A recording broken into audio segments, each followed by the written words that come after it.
I wouldn't hear what they were saying. So I'm trying to get closer. I'm sort of, yeah, I work for the emergency response branch, so it's more of a, sort of like the firefighter. If someone finds that there's,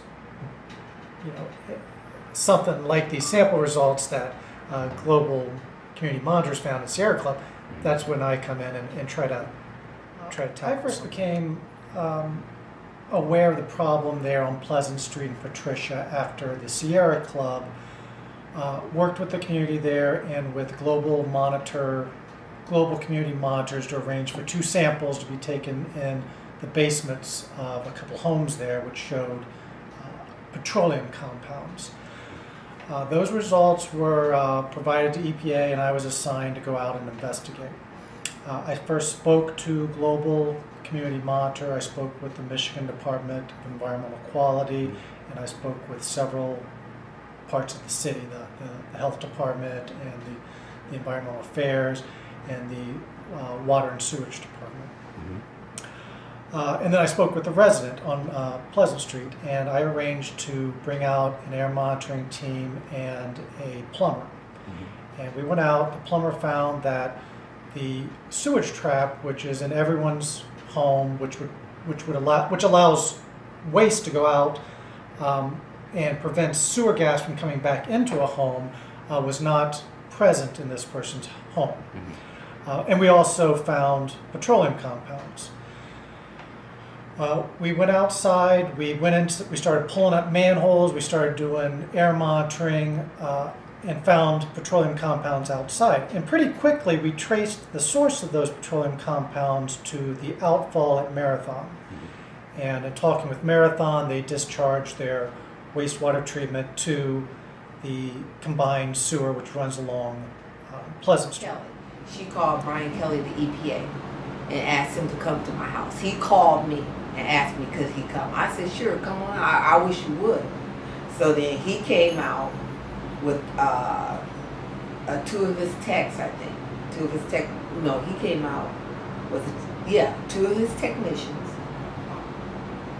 a toxicologist, and himself. And the toxicologist came out. He was very quiet. He's looking around. He's taking some notes. He's looking at the paint on the basement. And I'm asking him, what is this? And he's like, well, I don't know. Which I know if he did know, he wasn't going to tell me. So they set up the testing to test the fumes in our basement. And this consequently was after they plugged up the sewer lines. They had put this, I forget what they call it, but to stop the fumes from coming up through the sewer lines, it's something like a stopper, I think, that they put over the sewage lines. They put this stopper to stop the stink from coming through. A seal. They put a seal on the sewage line, which is like a gigantic stopper, I think.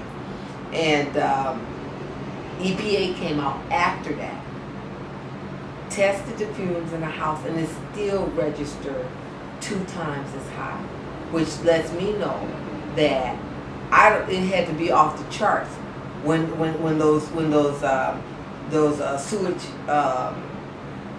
sewage manholes weren't stopped up, when they weren't sealed. It had to be off the charts because the EPA came in and they tested it, and it tested 2 times as high.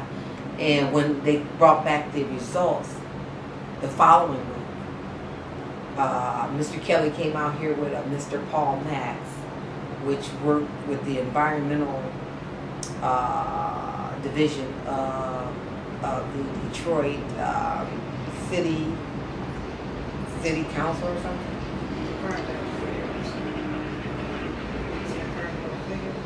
Yeah, environmental affairs, and they both came out here, and they basically told me I need to move. And I asked them, well, how am I going to do that without any money, And so then they were like, well, we don't know, but you need to move. And the chemicals that's coming through your house can cause leukemia.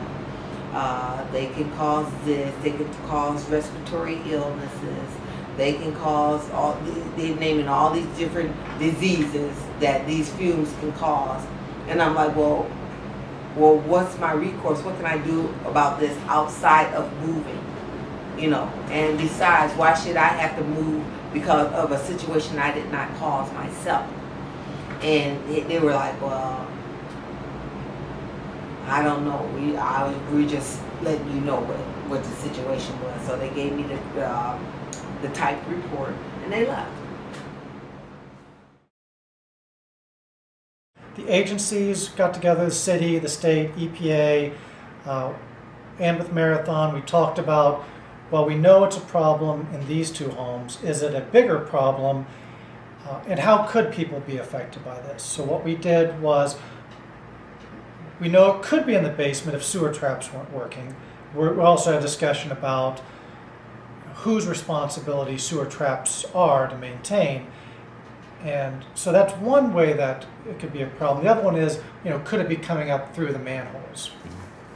So we came up with a plan to look at homes both north and south of Pleasant Street, and also to do sampling outside near manholes. So we sent out flyers to the neighborhood. We had a community meeting. We asked for the community's help in being able to go in and check their homes. So there were 62 homes identified. We were able to get access agreements from 42 homes. So we checked 42 homes. We found that there were only the two original homes that had problems with their sewer traps were the only ones that had anything wrong with the basements.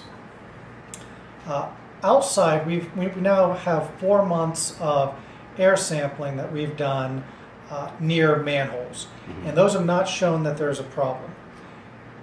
But at the same time, Marathon has changed their wastewater treatment. They have added carbon beds to their discharge, so that will scrub out any kind of the petroleum compounds we were finding. So whether this was a problem before, I don't know, but I know that we have 4 months of data outside saying that there's not a problem. But we're going to continue to do that for a full year.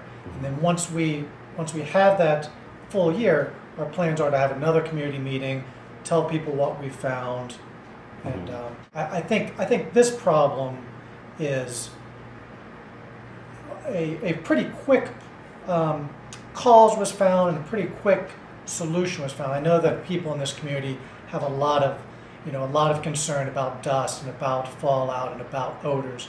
But I think this issue is going to be able to be. I also understand that Marathon is building a separate pipeline along what used to be or Liddesdale to sort of separate, the water that they're sending or the wastewater they're sending from the public system.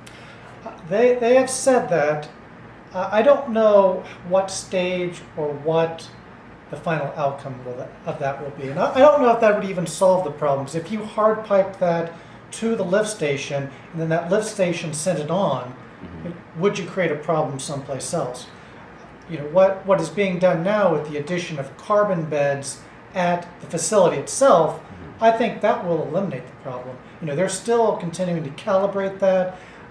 It was a temporary system they put in after this problem was identified, and they are moving towards long-term installation of this treatment process. So I think that's a better solution than a pipeline which may or may not work, which may or may not get built in some distance. Only sign that I've seen so far of them being good neighbors is they put the plug, they call it the plugs to be over the sewage line. But an interesting thing happened.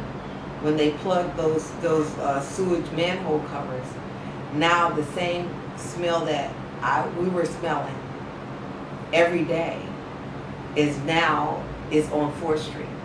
If you cross a certain manhole cover on Short Street, you will smell the smell. I said, so it got rerouted. So now it's on a major thoroughfare.